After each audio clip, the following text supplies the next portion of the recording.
thank you all for being here. Where's Evan? Right over here. Right here, Evan. brother. Evan, thank you for this. Thank you, You for got it. hosting. Thank you for coming. We're so glad to have you do this, and thank you for allowing us to all come to your place. Absolutely. It's good to have you here. I appreciate it. Thank you all for joining us today. Thank you to Evan and am I saying it right? Panos? You got Okay, it. Panos Restaurant for having us. Today marks the fourth stop in a tour across Pennsylvania, and it's called the Price of Poor Leadership Tour, because we're seeing how the failed policies of Biden, Harris, and Bob Casey, who is a 98% vote, he's a sure thing for the Biden-Harris policies, are really hurting Pennsylvania. They're hurting Pennsylvania families. They're hurting farmers. They're hurting those on fixed income. Particularly, they're hurting most working families. Most 60% of Pennsylvanians live paycheck to paycheck. These policies are hurting small businesses.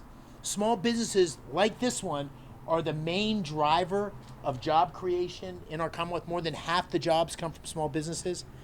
And this weak leadership is really destroying and doing huge damage to Pennsylvania's economy. And it comes from a couple things. It's the reckless spending in Washington that pushed inflation. $5 trillion of new spending pushed up. You had all this money chasing too few things. That's what's pushed up prices in a way that that has really hurt prices at the grocery store. It's the anti-energy policies that have driven up the price of fuel. It's policies that have made it harder for people to get ahead. Just think about this. Part of the American dream is getting a new home. Interest rates now are twice what they were. So home ownership for first-time home buyers is down 25%.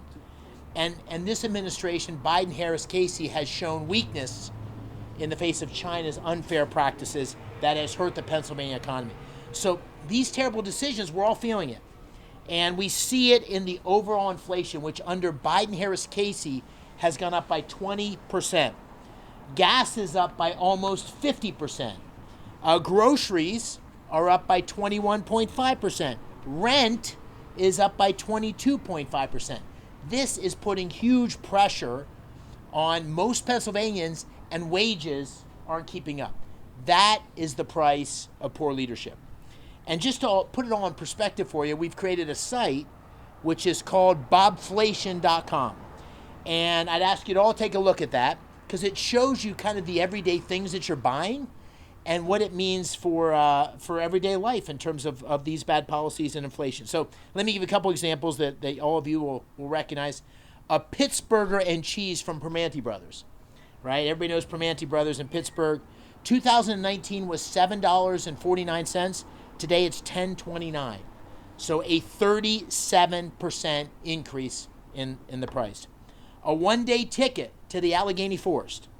In 2018, it was $5. In 2024, it's $10. A 100% increase. A ticket to Hershey Park. In 2019, it was $39.95. Today, it's $60. A 50% increase. These may sound like small examples, but this overall force of pricing going up is crushing Pennsylvanians, and it has to stop. And today you're going to get a sense, you don't have to take my word for it, you're going to get an opportunity to hear from others. Today you'll hear from Pennsylvanians who are paying the price of poor leadership, the poor leadership of Kamala Harris and Bob Casey. First we're going to hear from Evan Lagasse. It's the general manager of Panos, and he represents a third generation ownership of this great family. He grew up as a dishwasher, cooking and running the dining room floor. And we have something in common, because I was a busboy for a number of years, and I don't know if the Senate thing doesn't work out, I may come back and see if I can get further employment. He moved back to his community during COVID to help his family through the incredible challenge of running this business and allowing his parents to retire. Then we're going to hear from Jenny Haggerty. Now, I had a chance to meet her before and take a tour of her wonderful facility, the incredible Mercy Center for Women. This was, 6 months ago or so. I guess it was in January, and I can tell you that Jenny and her team are doing incredible work for this community. As someone who is on the ground trying to support the less fortunate, Jenny can speak to how spiraling inflation and the ongoing drug crisis is devastating the community. And finally, we'll hear from my good friend, and great leader for this region, Senator Dan Laughlin, who has done an excellent job, a truly excellent job representing this area in Harrisburg. And he can speak to the concerns of his constituents, and he's hearing how these bad policies are affecting those in Erie who are left behind. He's also can speak as a small business owner. He understands the havoc inflation and bad policies from Washington have not just on families but small businesses. So I want to thank you all for being here. I want to just have your attention placed on this huge crisis, the price of poor leadership. And let me start by turning it over to our host today, Evan. Thank you, Evan. Thank you, Dave. Thank you so much. Ladies and gentlemen, thank you for being here today. My name is Evan Legacy, and like David shared, I'm the fourth generation operator of Pano's Restaurant. We're a family business. We've been in this city for 70 years of operation. I'm here because we are facing out of control inflation in our community, our state, and in our nation. It's something I see every day, not just in the operation of the restaurant, but in the lives of our customers, our staff, our friends, and our neighbors. I've watched as prices at the grocery store and gas stations have skyrocketed, and the ripple effects are crushing families and disintegrating hope in the American dream. We've experienced a 50% increase in gas prices, a 54% spike in the cost of eggs, a 17% jump in the price of milk, and rising costs of housing that is putting home ownership out of reach for the next generation. Here in Erie, inflation is suffocating our community, with 60% of Pennsylvanians now living paycheck to paycheck. Families are struggling to make ends meet as they feel the value of their hard-earned wages buy less at the grocery store. Let's be clear. When government spending is out of control, it is Main Street Americans that pay the price for poor leadership. We are at a crossroads in this nation. No matter how you have identified yourself in the past, this problem is bigger than a political party. We the people, need to unite around candidates who are committed to both fixing our spending issue and investing in Main Street America again. If we don't change course now, the result will be catastrophic. We need bold leadership to address this crisis at its roots, and Dave McCormick is the candidate who embodies that kind of leadership. Dave McCormick is committed to protecting the financial well-being of working families. He understands that inflation erodes the value of hard-earned wages, and he will fight for policies that protect the middle class, reduce the tax burden, and create opportunities for everyone to prosper. His experience in business and commitment to fiscal responsibility make him uniquely qualified to tackle the economic challenges we face right now. In conclusion, this election is about more than just politics. It's about the future of our economy and the well-being of every family in Pennsylvania. Dave McCormick has the experience, the values, and the vision to address this crisis head-on, making him the right choice for U.S. Senate in this upcoming election. Now, anybody watching this, if this rings true to you and you feel how dire this economic situation is, then set a goal for yourself. Pick up a few friends who usually don't vote and take them with you on November 5th and vote Dave McCormick for U.S. Senate to bring back hope for the American dream. Thank you, and God bless America. Absolutely.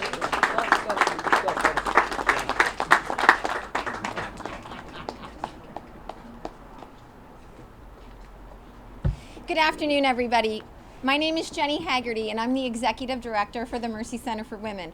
It is a true honor to be here today, to be the voice of women and children who aren't their own voice, and to really share our true appreciation for individuals like Dave McCormick, Senator Dan Laughlin, who take the time to learn about boots on the ground programs like the Mercy Center for Women, where women and children are abused, they are living in a recovery home, and they are homeless. And I want to share some statistics because I think sometimes America's a little confused on what home ownership is, what affordable housing is. And it's not just putting individuals in a home, it's much more than that. It's the wraparound services that we do so well at the Mercy Center for Women. It's their behavioral health. It's the food pantry. It is their primary care. These are lost situations that we don't have right now. So when we talk about building our economy in this country, boots on the ground people are going to do it best because we know what goes into something like this. For example, nationwide, homelessness overall has increased by 12%. Chronic homelessness has increased by 12%. Youth homelessness has increased by 15%. First-time homelessness in America, 25%. And family homelessness by 13%.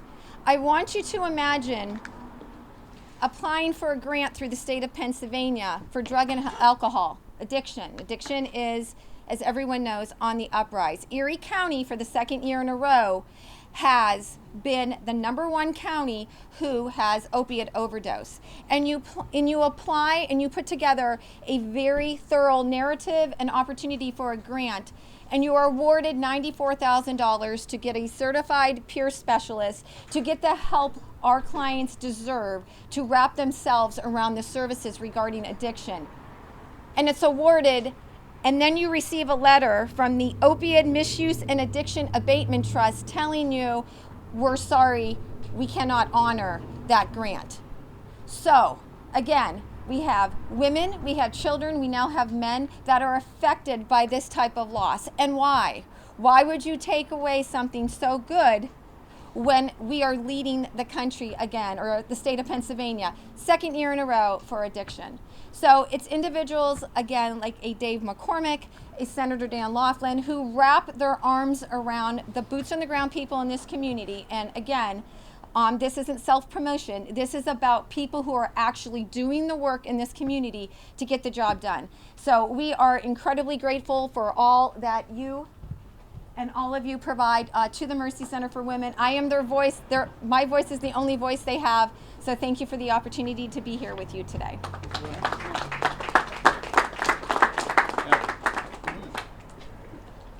I need you where people can see you, because Okay. you're going to be part of my speech Okay. here.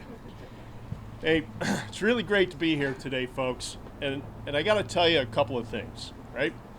Bob Casey is running on a word called greedflation. And when I hear that word, what he has done is he is trying to rename inflation, which has been spawned over the last 4 years by the reckless government spending. But the thing that really bothers me as a small business owner, and my friend Evan here is also a small business owner, when I hear the word greedflation, I hear an insult to people like you that are trying to run a business, trying to scrape by, engaging in the American dream, and you have an elitist like Bob Casey that just throws out insults like that when he's never, at least to my knowledge, has never run a business, never signed the front of a paycheck, and insults every small business owner across America like we're some kind of greedy bastards that just raise our prices because we can. Right. And that's not how competition works in America. Every business owner that I know is scraping by right now and doing the best they can to keep their doors open. So when you hear the word greedflation, I want you to hear an insult. It's an insult. The man's been a U.S. Senator for 18 years, and he's literally running on bringing back the half-gallon ice cream container. I mean, stop it, right? So God bless you, Evan, for keeping the doors open. And for those that don't know, I used to go to grade school right behind me here at Grover Cleveland. Used to come over here in first grade, right? Cheeseburger, fries, and a chocolate shake was 75 cents. I'd tip a quarter because I was a good tipper even then. And it's certainly gone up a little bit, but it's gone up more in the last 4 years than it did percentage-wise in the last 40. So keep that in mind. Thank you. Thanks, Dave. All right. Well, thank you. Those three speakers did a better job than I ever could of describing the challenges that families face, the challenges small business face. And it just comes down, this election really comes down to a basic fundamental question. Do you want more of the same? Do you want more of the status quo, or even worse, because if Kamala Harris wins the White House and Bob Casey is back in the Senate, the liberal economic policies will even be worse. The impact on our economy will even be worse, and Bob Casey's a sure vote for the Kamala Harris agenda. So the question is, do you want the status quo or do you want change? And my campaign is running on the idea of we got to change this economy dramatically for working families, for small businesses, and I have some experience in how the economy works. I've run multiple businesses. I ran a business in Pittsburgh which created hundreds of jobs in Western Pennsylvania, and I learned a few fundamental lessons. The first one is, if you give Americans a fair shot, if you get out of the way, small businesses like these out of the way, they will prosper. When you're Bob Casey and you spent your whole life in government, you're a hammer looking for a nail. You think government is the answer. That's how when inflation goes up, he says we need to have price controls driven by the government. So the key for small businesses is for the government to get out of the way. You all as Americans, we all as small businesses, we know how to spend the money better than the government knows how to spend it. Don't crush small businesses with regulations. Everywhere I go across our Commonwealth, there were small manufacturers, service businesses. I was at a cosmetology school the other day, which we're teaching people how to do hair treatments and so forth. The amount of regulations that small businesses feel, dairy farms, are out of control. It's making it harder and harder to be successful, and we need to make sure American businesses, small and large, have a fair playing field. Unfortunately, Kamala Harris and Bob Casey have adopted a set of liberal policies that are taking our country over the cliff, making it harder for working families, harder for businesses, and that's why we need new leadership. We need leadership in the Senate. It's common sense. You know, Ronald Reagan had this great line when he won in 1980. And he said, my election wasn't a revolution, it was a rediscovery of common sense. We need a rediscovery of common sense. It's common sense that we can't spend our way out of the challenges we have. $5 trillion of new spending that's driven up inflation. It's common sense that is the greatest energy commonwealth in the country, is one of the great natural gas reserves in the world. We need to unlock our energy sector. It's common sense that we need to close our border and not have this horrible burden, economic and fentanyl, coming across our open border. It's common sense that we need to get out of the way of small businesses and let them prosper. I promise you that as the next senator from Pennsylvania, I will wake up every morning thinking about how to support working families across our Commonwealth that are living paycheck to paycheck, and small businesses that are the economic driver of our success. The difference between success and failure in business, on sports teams, in everything I've ever done is leadership. We're in trouble as a country. We're in trouble as a Commonwealth. We need new leadership to get things back on track. We had 3 great examples here of leaders who are doing incredible things on behalf of Pennsylvania. Honored to have you here with me today. Honored for all of you to have joined us. Thank you. And I'm happy to take any questions at this time.